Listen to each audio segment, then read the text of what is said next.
বছর আমি প্রবাসে ছিলাম। প্রবাসে ওখানে গার্মেন্টস কর্মী হিসেবে কাজ করতাম। তো ওখান থেকে অনেকটা ইনকাম করেছি। তাই এখন বাংলাদেশে আসছি একটা ভালো একটা মনের মানুষ খোঁজার জন্য। ভালো একটা মনের মানুষ পাইলে তাকে বিয়ে করব এবং আমার যে টাকা পয়সা আছে সেগুলো তাকে দিব এবং সে শুধু আমাকে তার ভালোবাসাটা দিবে এবং বিশ্বাসী লোক হতে হবে, ভালোবাসার মতো একজন মনের মানুষ হতে হবে। একটু জোরে কথা বলেন। আপনার নাম কি? আমার নাম তানজিলা। কোন দেশে ছিলেন? আমি ছিলাম মানে প্রবাসে কোন দেশে ছিলেন? প্রবাসে কোন দেশে ছিলেন? সৌদিতে ছিলেন। তো এটা আবার বলতে সমস্যা কি? সৌদি তো ভালো দেশ, ইসলামিক দেশ, হজ করতে যায়। আপনি হজ করছেন? হ্যাঁ, করেছি। হজও করে ফেলছেন? হ্যাঁ, করেছি। তারাই করেছে, যেখানে আমি চাকরি করতাম ওনারাই করেছে, ওনাদের উদ্যোগ থেকে। এতদিন বিয়ে করেন না কেন? আসলে ওখানে জব করছি তো, ওখানে তো বিয়ে করার মতো কোনো প্রসেস নাই। আর ওখানে মানে এরকম বিশেষ কাউকে পাইনি। আর ওনাদের ভাষাগুলো আমার কাছে ভালো লাগে নাই। আরবি ভাষা তো বুঝি না, একটা বুঝি তো একটা বুঝি না, তাই আর কি মনের মানুষও পাওয়া হয়নি। তাই বাংলাদেশে আসছি ভালো একটা মনের মানুষ খোঁজার জন্য। এখন কি এলাকায় কোনো ছেলে টেলে পাননি? আছে, কিন্তু তাদেরকে আমার ভালো লাগে না, তাই মিডিয়াতে আসছি। ভালো মানে আমার সাথে যে যাবে বা আমার সাথে মানাবে এরকম একজন লোক। আপনার সাথে মানাইতে হলে কেমন কি চাচ্ছেন? আমার সাথে মানাতে হলে তাকে আমার চেয়ে একটু বড় হাইট হতে হবে। তারপরে আমার থেকে শ্যামলা হলেও সমস্যা নাই, কিন্তু মানে আমার সাথে হাঁটলে যেন মনে হয় যে না হাজব্যান্ড ওয়াইফ হেঁটে যাচ্ছে, যেমন ভাই বোন যেন না মনে হয়। আচ্ছা, যাক ভালো। তো এখন যদি দেখা যাচ্ছে আমাদের অনেক দর্শক আছে যোগাযোগ করতে চাবে, হ্যাঁ, তাহলে কিভাবে যোগাযোগ করবে? কিভাবে? অত্যন্ত সহজ। এই ভিডিওর নিচে আমার নাম্বার দেওয়া আছে।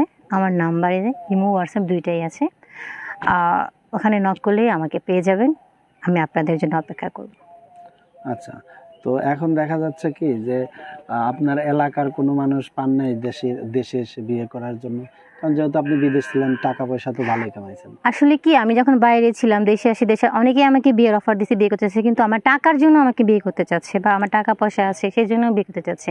কিন্তু মিডিয়া জগতে কেউ জানে না আমার কত টাকা আছে, কি আছে, চাই। তাই জন্য এখান থেকে আমি পিওর ভালোবাসাটাই পাবো বা পিওর ভালোবাসার মানুষটা পাবো। এই জন্য আমি মিডিয়াতে আসছি আর কি। আচ্ছা, মানে কথা বলে বোঝা যাবে যে একটা মানুষ কিরকম। হ্যাঁ। আচ্ছা, এখন বিষয়টা হলো যে প্রবাসের নারীদের সাথে তো অনেক রকম কাজ হয়। কেউ নিচের তলা ভাড়া দিছে, কেউ উপর তলা ভাড়া দিছে, কেউ শরীর খাটায় কাজ করছে। এখন আপনি কোনটা করছেন? আসলে আমি শরীরে কাজ করছি। আমি মেশিনে মানে গার্মেন্টস কর্মী হিসেবে গেছিলাম, ওখানে সুইমিংয়ে কাজ করেছি। আচ্ছা, তাহলে ওখানে যদি আপনি যেয়ে থাকেন, হ্যাঁ, অনেক সময় তো মেয়েরা ওভার টাইমে এক্সট্রা ইনকাম করতে পারে, ওইগুলো করছেন আপনি? না, আমি রিয়েল যেটা সেটাই করেছি, ওভার টাইম এক্সট্রা আমি কখনো কাজ করি না। অনেকেই তো বলে যে প্রবাসে যেসব মেয়েরা যায় তারা এই যে উল্টাপাল্টা কাজগুলো করে, মানে নিচতলা ভাড়া দেয়।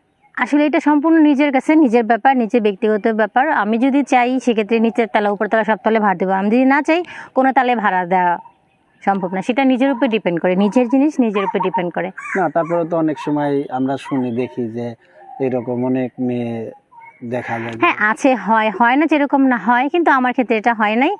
তাই আমি মিডিয়াতে আসছি ভালো একটা মনের মানুষ খোঁজার জন্য। কেউ কি এটা স্বীকার করবে? যে আমাকে ভালোবাসবে সে আমার ভাড়া দিয়া না, এটা বুঝবো কিভাবে? যে আমাকে ভালোবাসবে সে আমার ভালো মন্দ গুণ দোষ দেখেই আমাকে ভালোবাসবে, এরকম।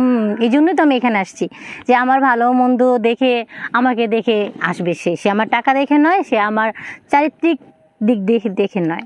এখন মানে আপনি বলতে চাচ্ছেন যে আপনাকে বিয়ে করবে সে আপনার সব দেখে জানে শুনে আসবে আর কি? হ্যাঁ, হ্যাঁ। তাকেই দেখাবেন যে আপনি নিচের তলা ভাড়া দিয়েছেন কিনা? হ্যাঁ, সে বুঝতে পারবে। আচ্ছা, আচ্ছা। তো যদি কেউ আপনার সাথে যোগাযোগ করতে চায় বা আপনার নিচের তলা দেখতে চায়, সেই ক্ষেত্রে কেমনে কি? আমার এই ভিডিওর নিচে আমার নাম্বার দেওয়া আছে। আমার ওই নাম্বারে হোয়াটসঅ্যাপ ইমো দুইটাই খোলা আছে। যদি কেউ যোগাযোগ করতে চান করে ফেলতে পারেন। আচ্ছা, প্রবাস গেছিলেন কতদিন? প্রবাস 4 বছর। 4 বছর। দেশে আসছেন কতদিন? দেশে আসছি 5 মাস হয়েছে। 5 মাস। এখন আবার কি বিয়ে করে চলে যাবেন নাকি না?